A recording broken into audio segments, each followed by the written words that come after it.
하나님 말씀 함께 보도록 하겠습니다. 로마서 13장 오늘 11절부터 14절까지 말씀입니다. 로마서 13장 11절로 14절까지입니다. 다 같이 한번 통독하겠습니다. 또한 너희가 이 시기를 알거니와 자다가 깰 때가 벌써 되었으니 이는 이제 우리 구원이 처음 믿을 때보다 가까웠습니다. 밤이 깊고 낮이 가까웠으니 그러므로 우리가 어둠의 일을 벗고 빛의 갑옷을 입자. 또한 낮에 같이 단정하게 행하고 방탕하거나 술 취하지 말며 음란하거나 호색하지 말며 다투거나 시기하지 말고 오직 주 예수 그리스도로 옷 입고 정욕을 위하여 육신을 일을 도모하지 말라. 아멘. 오늘 로마서 13장 말씀 마지막 부분이 되겠습니다. 우리가 로마서 12장부터 쭉 살펴보고 있는데 거듭난 그리스도인이 가져야 될 변화된 모습이 어떤 것일까를 교훈하시는 말씀입니다. 오늘 본문은 그리스도 안에서 거듭난 사람, 곧 그리스도인이 어떠한 모습으로 변해가야 할지를 실제적으로 구체적으로 말씀하고 있는 부분입니다. 이것을 이해하기 위해서 상대적으로 비교하는 말씀을 합니다. 그것이 곧 빛이라는 단어와 어둠이라는 단어입니다. 그래서 어둠의 옷을 벗는 것과 빛의 옷을 입는 것, 이렇게 대비해서 말씀하고 있는 것을 볼 수가 있습니다.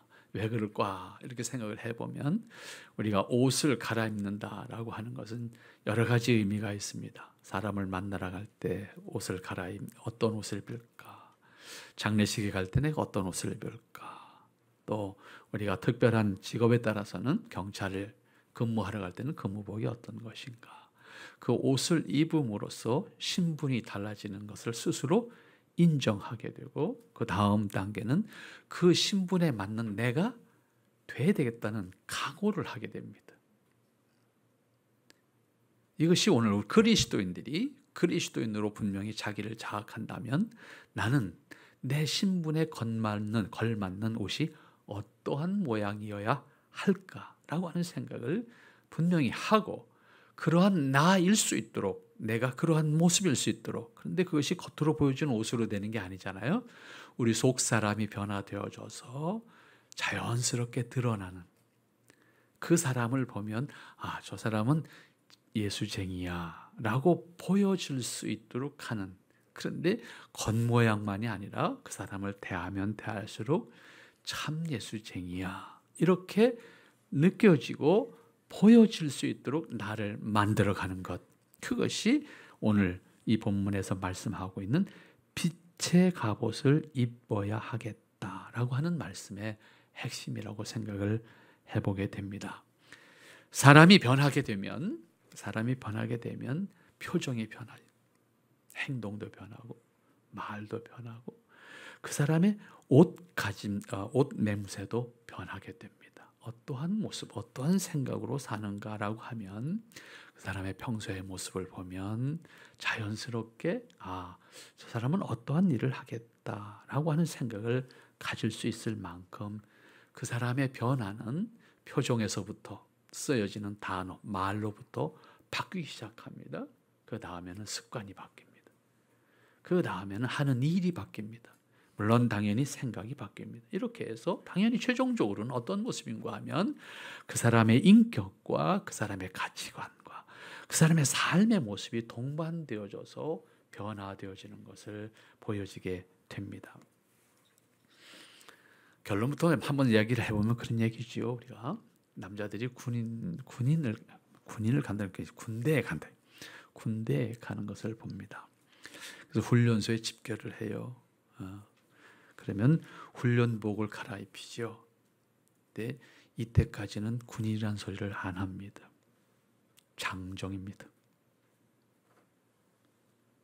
옷을 갈아입히고 머리를 깎이고 그 다음에 얼차려가 시작되면 그때부터 군인이 아닙니다. 훈련병입니다. 그 훈련의 과정을 다 겪고 나서 작대기 하나를 탈 수 있는 날이 딱 와서 옷을 입으면 그때부터 군인입니다. 사람이 아닙니다. 군인입니다. 그래서 군인들은 스스로 사람을 민간인이라고 합니다. 자기는 군인이라고 합니다. 이게 뭐예요? 정체성이에요. 군인이 안 되면 전쟁을 할 수가 없어요. 군인이어야 되는 거야. 그거를 그 짧은 몇 주간 동안에 떼굴떼굴 굴려갖고 그 말이 나오도록 만드는 거예요. 그래서 비로소 총을 들 수 있는 군인이 되는 거야. 이게 그냥 되는 게 아니야. 그 과정이 있는 거예요. 그 과정을 통해서 비로소 장정의 신분에서, 훈련병의 신분에서 군인의 신분으로, 그래서 스스로 군발이라고 말할 수 있는, 그렇게 됐을 때 군대 생활에 적응을 할 수가 있어요. 그렇지 못하면 군 생활에 적응이 안 되고 고문관이 됩니다. 고문관이 되면 자기만 고로운 게 아니에요. 부대 전체가 고로워져요. 그래서 고문관을 우리 부대로 안 오게 하려고 돌리죠. 네, 그 사람 하나 때문에 부대 전체가 힘들어지니까. 그런데 우리 부대 고문관이 누구였냐면 군종병이었습니다. 그래서 점호 시간만 되면 이 군종병을 어디로 보내야 돼. 그 자리에 있으면 일단 안 되는 거야. 왜? 뭐든지 걸리니까. 참 힘들어. 그런데 오늘 11절 말씀으로 돌아가서 한번 여러분들이 다시 한번 11절 말씀 잘 눈여겨보시기 바랍니다. 너희가 이 시기를 알거니와 자다가 깰 때가 벌써 됐다. 자다가 깰 때가 벌써 됐다.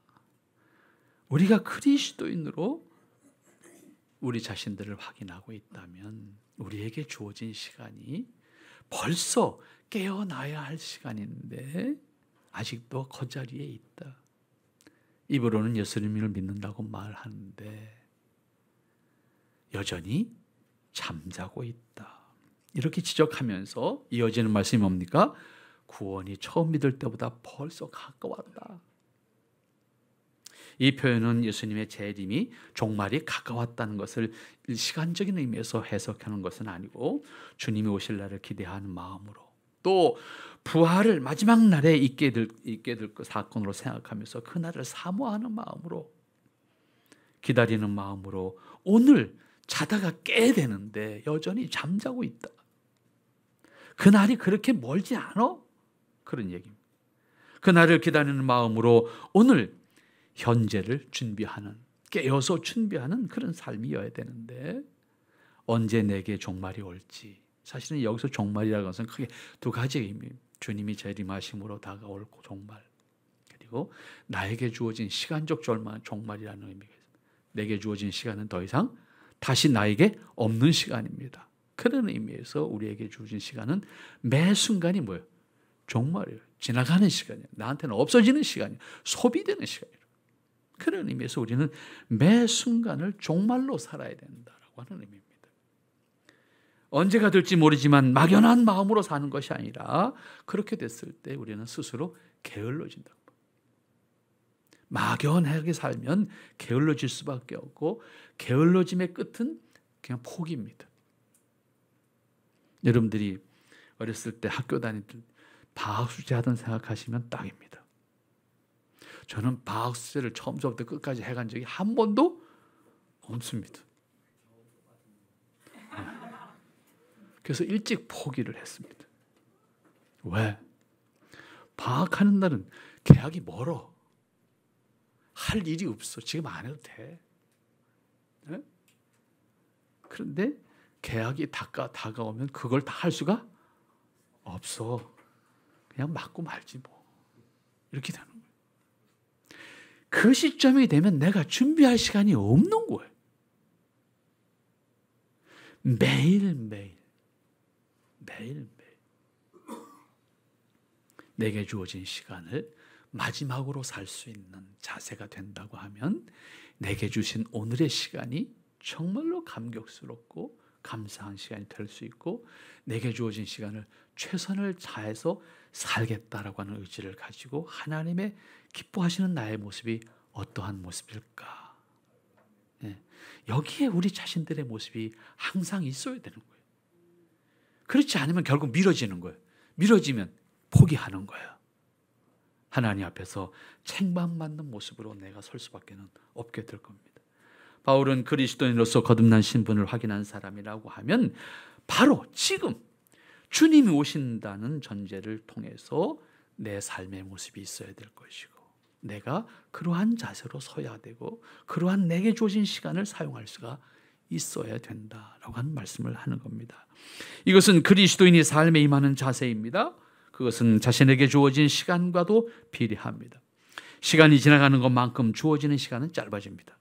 동시에 자신이 하나님의 사람으로 성장할 수 있는 시간도 줄어듭니다. 오늘의 나로 만족할 수 있는 것이 아니라 하나님의 형상으로서의 나가 만들어질 수 있도록 거듭난 그리스도인에게 주어진 인생을 사는 기간 동안에 우리에게 주어진 그 과제를 만들어가는 것이고 이루어가는 것이고 성취하는 기쁨을 또한 누릴 수가 있어야 하는 것입니다. 이것은 우리에게 주어진 단순한 숙제가 아닙니다. 그렇게 자신을 만들어가는 것만큼 이 땅에서 하나님의 사람으로서 기쁨과 감사와 은혜를 누릴 수 있다라고 하는 것이 우리에게 주어진 특권입니다. 이것은 사람에게 주어진 특권이고 특별히 하나님을 아는 사람에게 주어진 특권이고 하나님이 부르신 자에게 주어진 특권입니다. 반대로 그렇지 않으면 그만큼의 수준에서 살게 될 겁니다. 우리가 지금 조선시대로 만일에 순간이동을 한다고 생각해 봅시다. 여러분이 만일에 이순신 장군이 살던 16세기 말쯤 여러분들이 순간이동해서 갔다고 생각하십시다. 여러분들 처음 그들을 대하면서 어떤 생각을 하시겠습니까?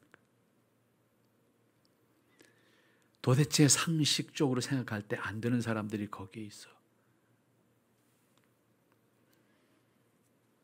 우리는 그들을 대할 때 어떠한 모습으로 대할 수 있을 것 같습니다.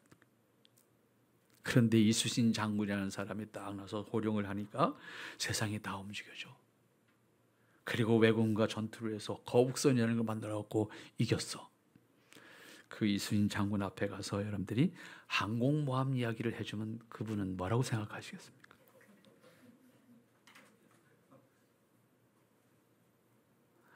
꿈속에서도 이해가 안 되는 거예요. 그런데 요즘에 애들도 다 알아. 항공모함 500년의 역사 차이에서 성장입니다. 지식의 성장이고 과학의 발전이고 기술 문명의 발전입니다. 우리는 상식으로 알고 있지만 이순신 장군이 아무리 탁월한 지혜를 가진 장군이라 할지라도 만일에 정말로 항공모함을 보여드린다고 하면 졸도하셔서 빨리 돌아가실 겁니다. 내가 거북선 탈 때가 좋았다. 그리고 가실 겁니다. 그렇지 않아요?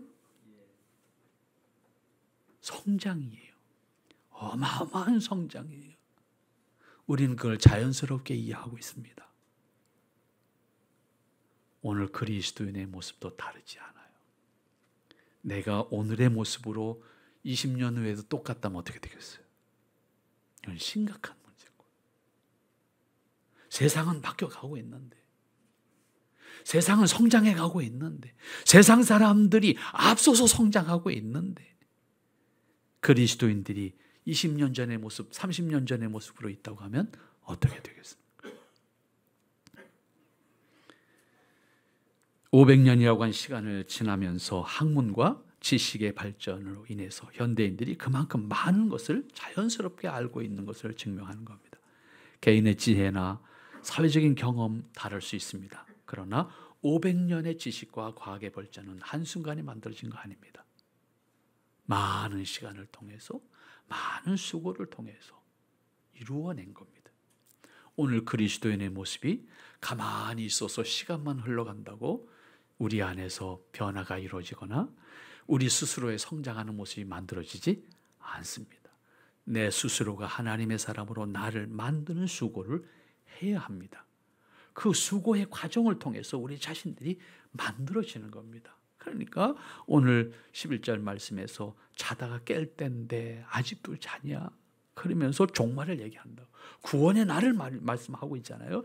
자다가 깰 때가 됐다.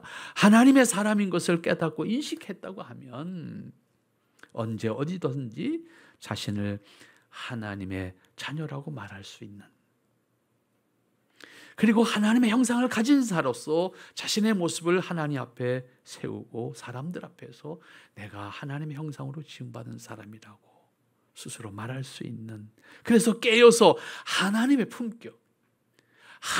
품격을 담도록 애써야 되고, 그리고 그러한 나의 모습 속에, 신실한 모습 속에 우리가 인식할 때 주님이 오시는 그날 속히 오시기를 내가 기다릴 수 있는 마음으로 속히 오시옵소서, 어서 오시옵소서 라고 고백할 수 있는 우리의 모습이 되어야 되지 않겠느냐.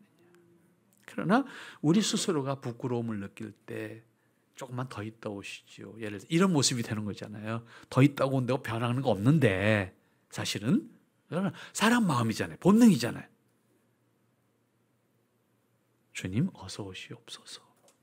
참 귀한 이야기인데요. 이 단어가 어디에 나오는 단어냐면요, 성경 제일 마지막 절, 요한계시록 마지막 절이 아멘 어서 오시옵소서입니다. 그 마음이 우리의 마음이 되는 거예요. 그 다음 12절 말씀부터 봅니다. 12절 말씀 다 같이 다시 한번 읽읍시다. 밤이 깊고 낮이 가까웠으니 그러므로 우리가 어둠의 일을 벗고 빛의 갑옷을 입자. 13절도 읽습니다. 13절 낮에와 같이 단정히 행하고 방탕하거나 술 취하지 말며 음란하거나 호색하지 말며 다투거나 시기하지 말고. 12절과 13절을 같이 보면 됩니다. 그러니까 12절에 어두운 일이라고 하는 것이 13절에 표현되어 있는 말씀으로 보면 해석이 됩니다. 그러한 의미에서 거듭난 그리스도인이 깨달음과 함께 먼저 해야 할 것은 어둠의 옷을 벗는 거예요. 덧입으면 안 되잖아요. 벗어버리고 입어야지 새 옷을. 아무리 폼이 나는 옷일지라도 옛날 옷을 입고 그 위에 입으면 안 어울리잖아요. 이걸 벗어버렸네. 그러니까 벗어버릴 것. 그럼 어두움의 옷이라고 표현하면, 본문에서는 어두움의 일이라 표현했는데 그 어두움의 일을 구체적으로 설명하는 것이 13절 말씀이라고 보시면 됩니다. 습관이나 세계관, 그리고 필요하다면 죄의 문화까지도 우리는 버릴 수가 있어야 합니다. 하나님께서 기뻐하시는 것이 아니라고 하면 그것이 인간이 갖고 있어서는 안 될 것이기 때문에 그러한 것들을 벗어버리도록 해야 되는 것입니다. 그렇게 하기 위해서 우리는 끊임없이 하나님을 알아가는 깨달음이 필요합니다. 그리고 선한 것이 얼마나 귀한 가치인가를 깨달아 가야 합니다. 하나님의 사랑이 얼마나 귀한 것인지를 우리가 깨달아 가야 합니다. 그리고 하나님을 알아서, 그리고 그 다음에 얼마나 하나님의 형상으로부터 내가 멀어져 있는지를 깨달아야 합니다. 결국 하나님께서 내게 주신 하나님의 형상, 그것은 아름답고 선하고 귀하고 하나님과 교통할 수 있는, 그 하나님과 마주 앉을 수 있는 그 귀한 모습인데, 그 모습으로부터 내가 얼마나 멀어져 있는가를, 내가 서 있는 위치를 깨닫는 거죠. 다른 말로 바꾸면 그것을 깨닫기 위한 동기와 기회가 우리에게 주어지는 것 필요하고, 또 그것을 깨달아가는 과정 속에 우리가 수고하는 것이 필요합니다. 밤이 깊고 낮이 가까웠으니, 결국 어둠의 권세가 지배하는 세상은 심판의 때가 주어질 때 그것은 결국 더 이상 존재할 수 없는, 그러므로 빛이 가까웠다라고 하는 표현을 했습니다. 세상은 영원할 것 같지만, 여기서 말하는 세상 어둠의 세상입니다. 어둠의 세상은 영원할 것 같지만, 또한 그 어둠의 권세가 영원할 것 같지만 피조물 가운데 결코 영원한 것은 존재하지 않습니다. 피조물이 가지고 있는 권세도 영원할 것 같지만 결코 영원하지 않습니다. 창조주 하나님께서 모든 것을 때를 따라서 섭리하시는 것을 볼 수가 있고, 존재하는 의미도 때를 따라서 존재하는 의미가 있는 겁니다. 여름에 있어야 되는 건 여름에 있어야 되고, 가을에 있어야 되는 건 가을에 있어야 되고, 겨울에 있어야 되는 건 겨울에 있어야 되는 것이지, 이게 때가 안 맞으면 어떻게 돼요? 심각한 상황이 만들어지게 됩니다. 그만큼 모든 것은 때가 있고 권세도 그 권세가 결코 영원하지 않습니다. 로마 제국이 이 인류 역사상 유사일에 가장 긴 제국의 역사를 가지고 있다 할지만 그 안에 제국의 권세를 차지하기 위해서 얼마나 많은 싸움이 있었고 얼마나 많은 희생이 있었고 그 과정 속에 국가, 제국이라는 이름을 오래 가지고 있었지만 그 안에서 투쟁하는 사람들은 얼마나 많이 죽어갔습니까? 나라도 영원한 나라는 존재하지 않습니다. 권세도 영원히 존재하지 않습니다. 요즘 이래저래 일을 하다 서울시에 일을 좀 하다 보니까 뭐 만나 뵀는데 어디서 텔레비전에서 많이 뵌 얼굴 같긴 한데 이름 생각이 안 나는 분들이 더러 계시더라고. 근데 보니까 명함을 받고 보니까 알겠어. 맨날 텔레비에 나왔던 사람이야. 어? 그런데 저 국회의원 떨어지고 나니까 뭐 한 자리씩 하고 있더라고. 아무것도 아닌 거야 이게. 어? 국회의원 신분으로 텔레비전에서 큰 소리 칠 땐 저 사람 권세가 굉장한 것 같았는데 뭐 아무것도 아닌 별로 크게 중요하지 큰 권세가 없는 자리를 하나씩 가지고 앉았더라. 근데 그분들이 나중에 명함을 가지고 와서 집에 가서 보니까 아이고 이분이 그분이구나. 옛날에 텔레비전 많이 나왔던 분. 그 모습을 보면서 이게 세상에서 씌워준 권세라는 것이 이런 거구나 하는 것을 새삼스럽게 느끼게 되었습니다. 창조주 하나님께서 모든 것은 때를 따라서 섭리하실 것이고 존재하는 의미도 때를 따라서 그 한계를 가지게 될 것입니다. 그러므로 오늘 11절에서도 생각했던 것처럼 깨달음과 함께 하나님 앞에서 자신이 벗어버려야 될 것이 무엇인지를 분명히 우리가 깨우치고 우리가 벗어버려야 될 것을 벗고 그 벗는 과정 속에 우리는 회개를 동반해야 되고 그 회개와 함께 우리가 하나님 앞에서 부끄럽지만 신실하게 설 수 있는 사람이 될 때 우리 자신이 새 옷을 입을 수 있게 됩니다. 그런 의미에서 먼저 어둠의 일을 벗어버리는 것이 대단히 중요합니다. 여기서 벗어버려야 되는 것을 많이 생각해야 합니다만은 때로는 생각도 버려야 될 때가 있고 습관도 버려야 될 때가 있고 다시 말하면 우리가 세상에서 가졌던 가치관을 때로는 벗어버릴 때가 있어요. 벗어버려야 될 때가 있습니다. 우리가 가지고 있었던 잘못된 습관도 벗어요. 우리가 건강을 위해서 습관이 잘못된 거 고쳐야 된다고 말하지 않습니까? 우리 생활 습관에 잘못된 거 고쳐야 된다고 말하지 않습니까? 그런데 하나님의 사람으로 우리 자신이 가졌던 잘못된 습관이 있다면 하나님의 사람에 합당한 모습으로 우리가 잘못된 습관을 벗어버리도록 해야 되지 않겠습니까? 그런 의미에서 우리는 옛 습관을 벗어버릴 수도 있어야 되고 옛 가치관을 벗어버릴 때도 있어야 되고 내가 가지고 있었던 어떤 그 힘도 때로는 내려놓을 수가 있어야 할 겁니다. 그런데 현실에서 그리스도인들의 모습은 아주 작고 어리석은 자존심조차도 때로는 내려놓지 못함으로 인해서 스스로 부끄러움을 자처하게 되는 것을 보게 됩니다. 우리가 벗어버려야 될 것은 여기 어두움의 일이라고 했습니다. 그것은 그냥 포괄적으로 말하면 하나님이 기뻐하시지 않는 일, 이렇게 생각하시면 됩니다. 하나님이 기뻐하시지 않는 일은 결국 어둠의 일입니다. 이것은 모두 죄라는 단어로 표현할 수도 있습니다.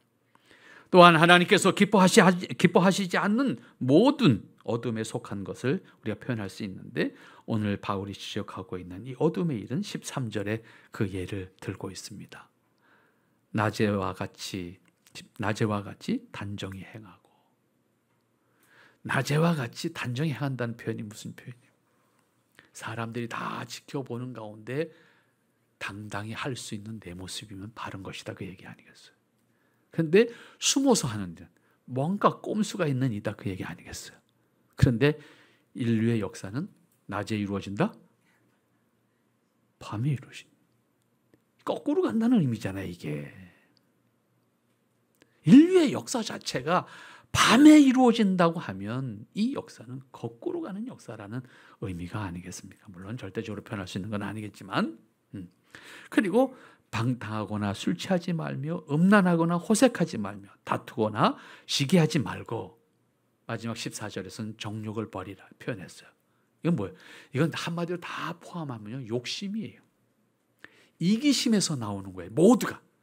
이 모든 거는 사람이 타락한 본성 속에 잠재해 있는 이기적인 욕심에서 나오는 것들입니다. 이 모든 요소가. 그러니까 결국은 어두움의 일들이라고 하는 것은 인간이 욕심에 의해서 만들어진 일들, 욕심에 의해서 행하지는 일들이라고 표현하면 될 것이고, 그것은 모두 죄라고 정리를 하고 있습니다. 그렇기 때문에 그리스도인은 하나님과의 관계에서 말씀하신 모든 죄를 더 이상 기뻐하지 않도록 해야 된다. 이것을 벗어버려야 된다. 죄는 어떤 것인지 그 모양이라도 버리는 자세를 우리가 가져야 된다.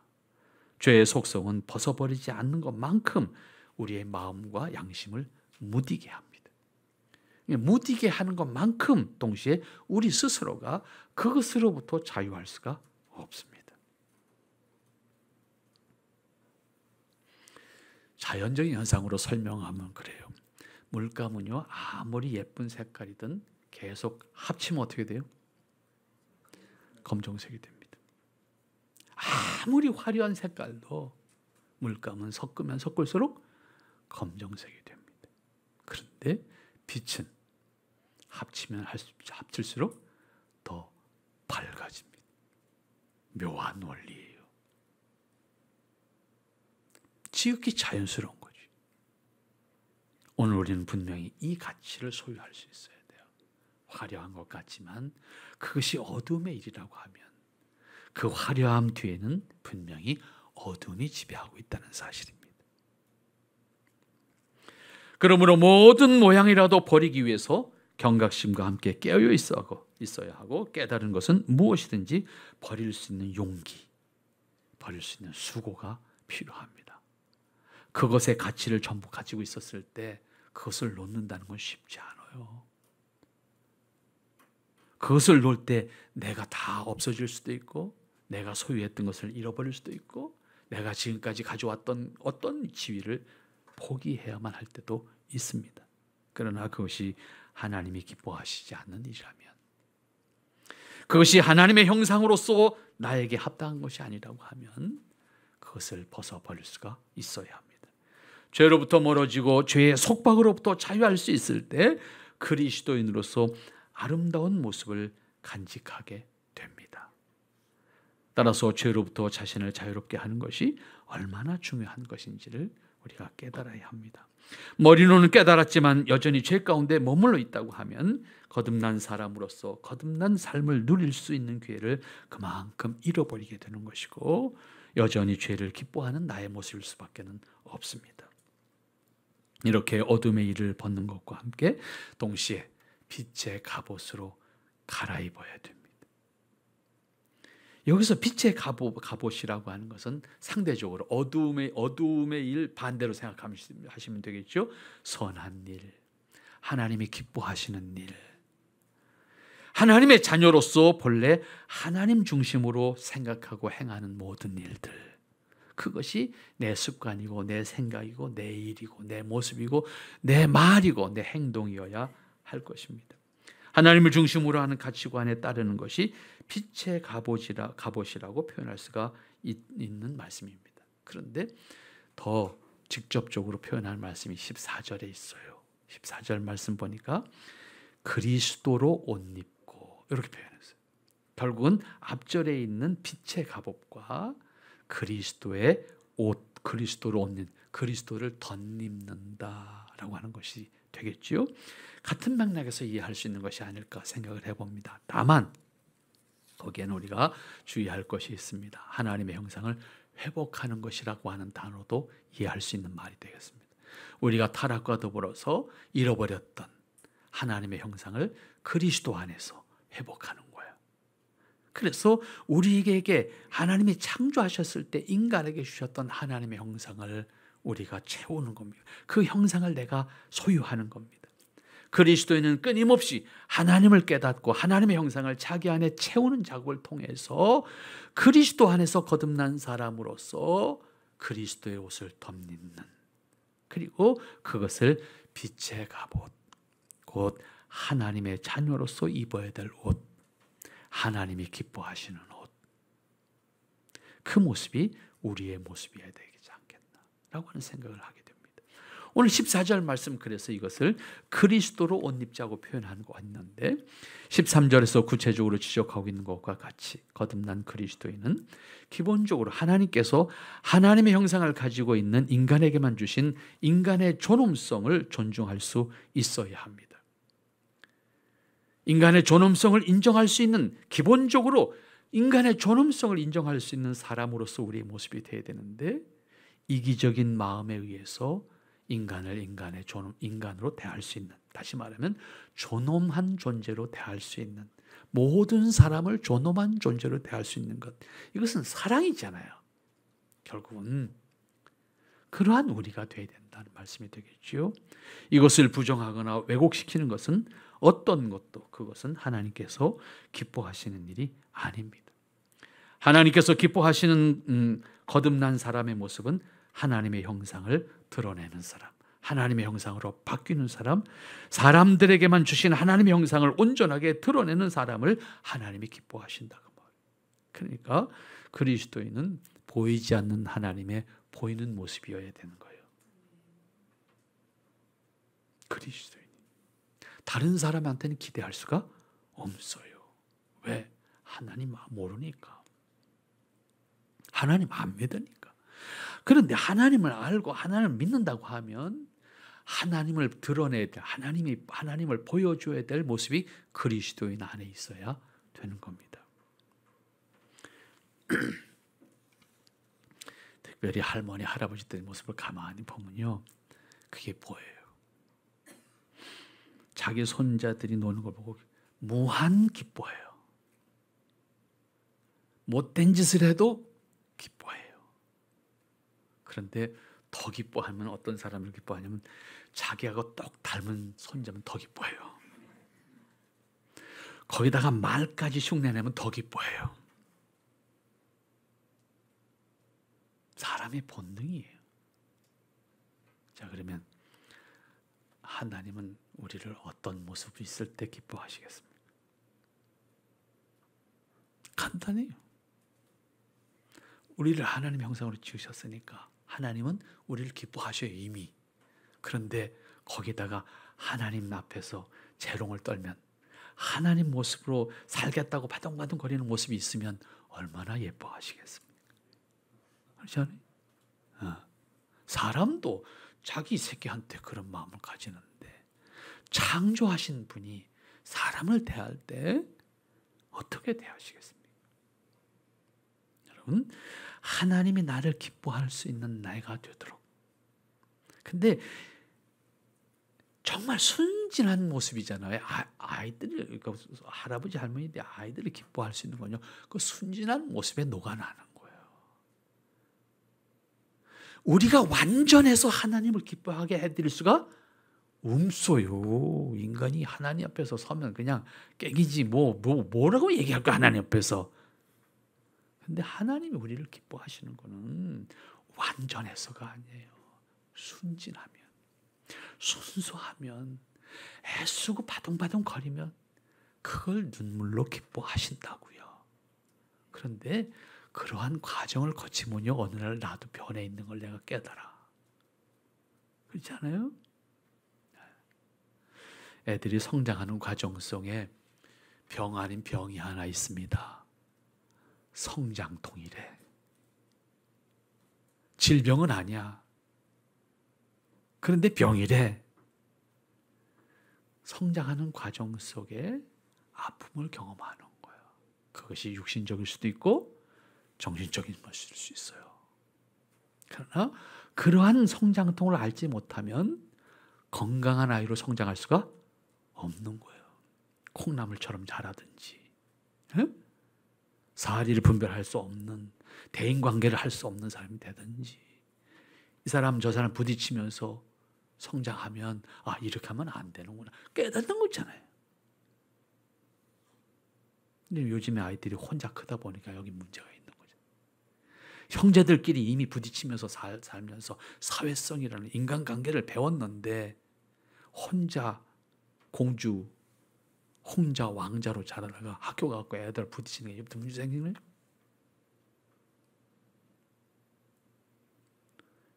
우리는 하나님 앞에서 완전함으로 설 수 있는 사람은 아닙니다.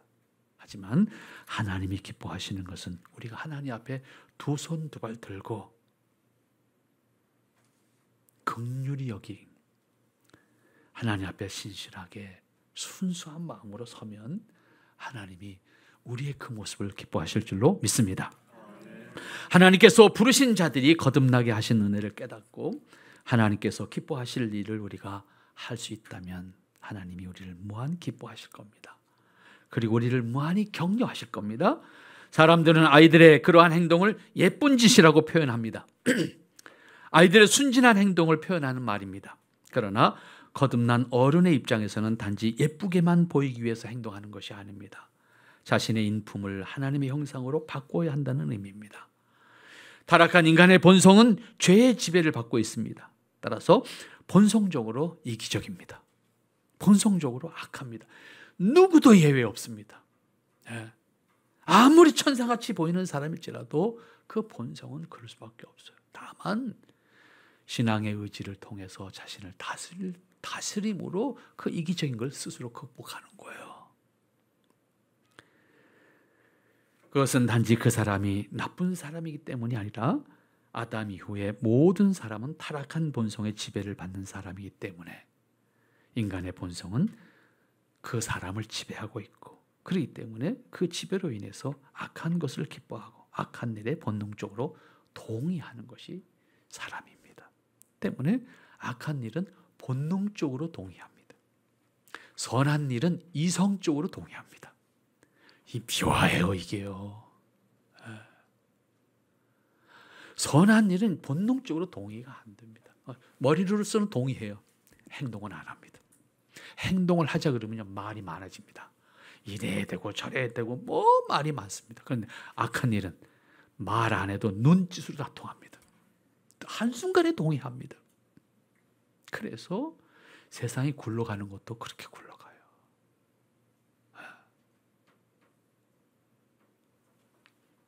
그러므로 거듭난 그리스도인은 오늘 여기 14절 말씀에서 정리해 주고 있죠. 정욕을 위하여 육신의 일을 도모하지 말라. 이때 정욕은 욕심을 말하는 거예요. 모든 욕심. 그 모든 욕심이 결과적으로는 육신의 일을 도모하는 거예요. 악한 일을 만들어내는 거예요. 여기서 정욕이라고 하는 것은 그래서 타락한 본성의 영향력을 받고 있는 인간의 욕심. 그것이 결과적으로 인간의 아픔과 고통을 만들어내는 겁니다. 타락한 본성은 본능적으로 이기적이고 욕심을 채우기 위해서 역사도 부정합니다. 공의도 부정합니다. 때로는 자신의 허물까지도 드러내는 것을 부끄러워하지 않습니다. 과거 같으면 부끄러워서 말을 못할 일들인데 요즘에 텔레비전 프로그램들 가만히 보면 이걸 자랑이라고 하는 건지 뭘 하자는 얘기인지 나와서 떠드는 얘기들을 가만히 보면 걱정스러워요. 그런데 그런 프로그램이 인기가 있어. 남의 아픈 거, 남의 잘못된 것 드러내서 가십거리를 열심히 떠드는 모든 사람들이 그 프로그램을 봐. 근데 방송국도 무책임해. 최소한도 국민에 대한, 시민에 대한 책임의식을 방송이 가져야 되잖아요. 이걸 안 합니다. 프로그램만 잘 인기 있으면 뭐든지 괜찮습니다. 모든 것이 꺼내내서 결과적으로 사람들에게 시청률만 높이 올리면 광고료 많이 들어오니까 그걸 됐다고 생각합니다. 자라나는 아이들이 어떤 가치관을 가지겠습니까?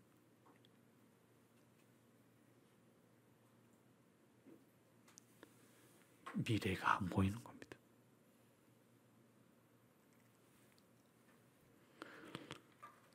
그러므로 여기서 정욕과 육신의 일은 타락한 본성의 지배를 받는 이런 것을 의미한다는 말씀을 다시 한번 드립니다. 그러므로 하나님 앞에서 하나님의 말씀에 비추어서 자신의 생각과 행동이 타락한 본성에 따른 것인지를 확인할 수가 있어야 합니다.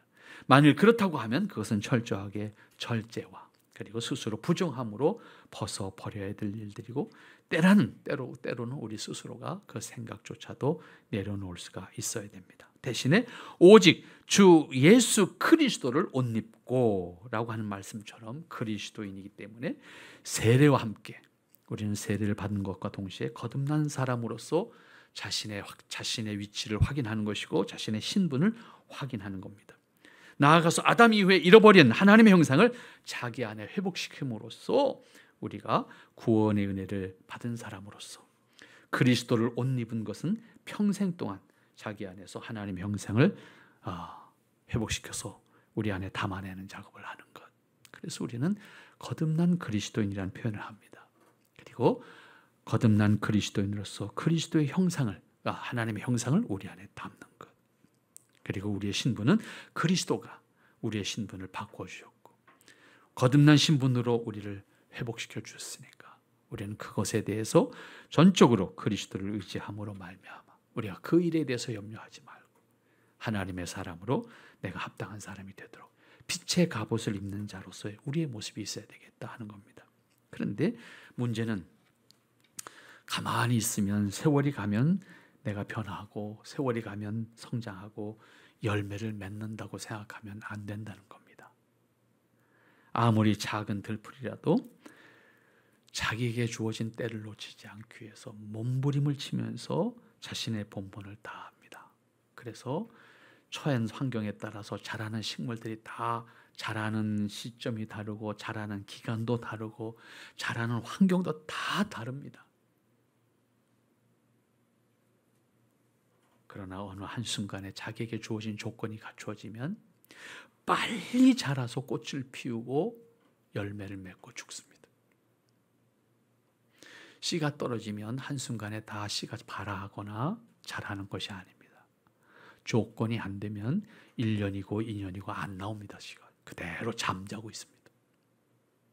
그러나 자기에게 주어진 환경이 만들어지면 그 순간 자랍니다.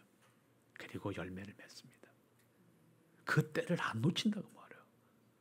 그래서 지구가 유지되고 있는 거예요. 지구 환경이 그래서 유지될 수 있는 겁니다. 우리에게 주어진 시간 길어야 100년입니다. 그리고 그 시간을 다시 나누면 우리가 하나님의 사람으로 나를 만들어 갈 수 있는 시간 매우 짧습니다. 여러분들에게 주어진 시간 참으로 귀한 시간입니다. 그 시간 놓치지 말고 내가 그리스도인으로서 하나님의 은혜를 알고 그리고 하나님을 알고 그리스도의 이름으로 거듭난 은혜를 기억하면서 하나님의 형상을 우리 안에 채워가도록 하십시다. 빛의 갑옷을 입는 겁니다.